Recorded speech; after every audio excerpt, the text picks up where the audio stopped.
I'm going to turn the honor of the senior address over to Mr. Ron Burglas, who just happens to be one of our English teachers at Citrus High School. What you may not know about Mr. Burglas is that during the first semester of this year, he suffered a stroke.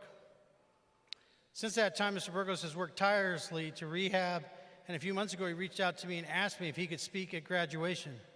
Ironically, the theme I was working on for this year's speech was going to be perseverance. And to be honest, the journey Mr. Burglas has endured to get here today is far more interesting and far more important than any speech I could give you. So without any further ado, please welcome to the podium Mr. Ron Burglas and his partner, Carol.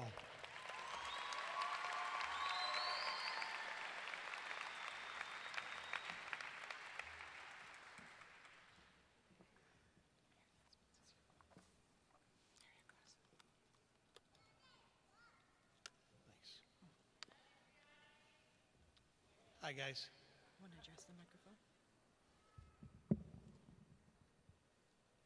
I would like to talk to you today about the words we use when we've been accused of doing something wrong.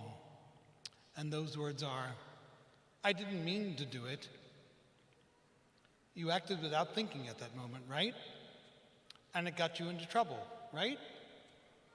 Now imagine it's nearly the end of your life, like it almost was for me quite recently.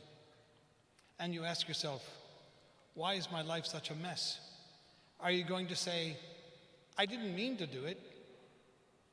On November 19th, 2017, I had a stroke. A piece of the right side of my brain had been damaged.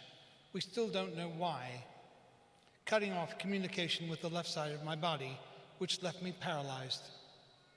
The next day, lying in intensive care, I knew that if I was going to teach again, indeed, if I was going to talk and walk again, I was going to have to fight harder than I ever had before. But I didn't do it without help. There was an army of doctors, therapists, and nurses who over the last 6 months helped to reconnect the dots, or in my case, neurons. And if not for them, and Carol, my loving and devoted partner, and Amy, my wonderful daughter, and Socorro, my angel of a caregiver, I would not be here now. And I want to say sorry to my students.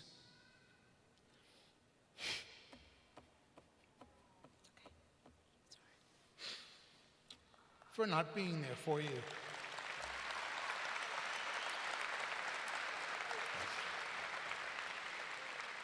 And sorry to my colleagues for leaving you a man down. And it has been suggested to me that thinking about everything I've been through these last 6 months, like eating hospital food for 5.5 weeks until I lost 25 pounds, falling over whenever I tried to sit up, being lifted out of beds and into wheelchairs where I had to sit for so long my butt really hurt, having people I didn't know or only just met assist me in my most intimate moments. I might talk to you about what it takes to overcome adversity. But then I thought, who am I to talk to you about overcoming adversity? Because after all, isn't that what all of you have done? All of you sitting here today have overcome something on your road to graduation. For some of you, every day you came to school was a battle, because you had to learn discipline and how to work hard because of what you had to face at home or in the streets. Some of you came to school with families that supported you, that praised you, that loved you, and some of you didn't. And so you fought at home, in the streets, with your families, your girlfriends and boyfriends, and your teachers. Your teachers arrived here every day with their own successes and failures, their own personal struggles. And yet they had to harness your energy and keep it focused for you, good and bad, on your success. My God, haven't they done a magnificent job?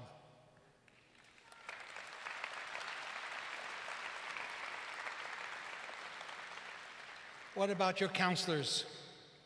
If ever there was an award for bravery and integrity, then Mrs. Koulis and Mrs. Johnson earned it.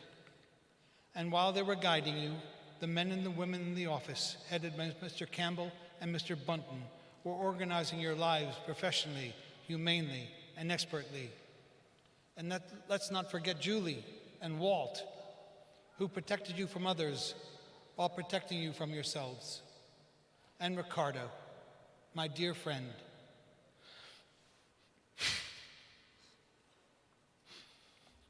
who cleaned up after you with a rare dignity, care, and pride.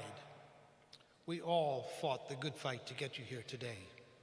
Just like the teams of doctors and nurses who put me back together again, Citrus High School did more than reconnect your dots.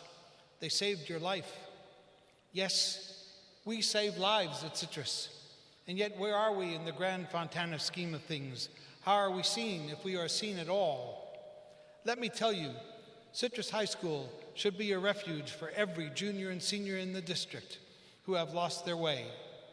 When Emma Lazarus wrote these words for the Statue of Liberty, she might as well have been thinking about us.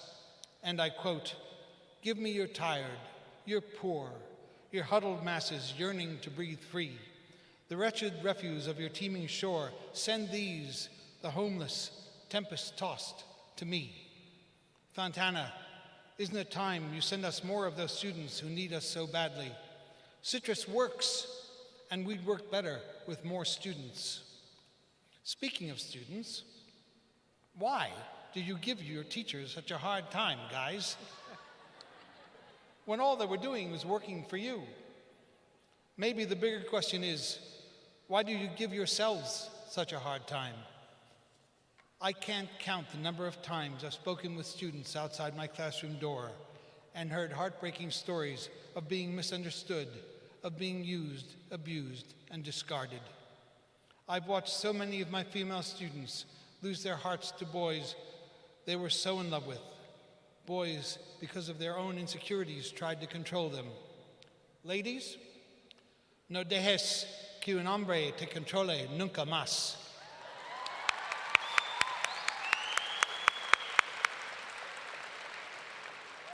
Don't let any man control you. Nunca dejes pensar que eres propiedad de alguien más. Never let yourself think that you belong to any man. Guys, this is for you too. En tu vida. Go on, say it with me out loud. En tu vida. Own your life. That's right. And you single mothers out there, I'm so proud of you. You refuse to use your babies as an excuse not to come to school. And one day, your babies will be as proud of you as I am today. And now what? What do you mean to do? Are you going to keep on fighting? Against what? Why? Or are you going to be perpetual victims, determined to hang on to those two vicious lies that have caused you and your family such heartache and misery, drugs and gangs? Oh my God, I don't want to go to any more of your funerals. I've been to too many. Or are you going to fight for something now? Fight to get and keep a job. Fight to be a good and loving father who sticks around to help raise his children without violence, drugs, or alcohol. Or a mother who has to fight to look after her children while working 2 or 3 jobs. Fight for your community. Your communities are crying out for honest leaders. Be great leaders. Dream. Have big dreams. There's nothing wrong with being a dreamer. Those of you going to join the armed forces, I salute you. Those of you going off, yes. Those of you going off to be nurses and doctors, police officers and firefighters, thank you. Politicians, artists and mechanics, teachers and landscape gardeners, we are all equal in the eyes of God. And those of you going to college, fantastic. Your world will open and new worlds will fill you. What do you mean to do? Shakespeare said, there is a world elsewhere. Worlds that exist within each and every one of you. Worlds that have yet to be discovered. Worlds that have yet to be explored. Yes, today we can say that with the help of others, We have all overcome adversity. We've struggled, we've scratched and clawed, and we're all walking today.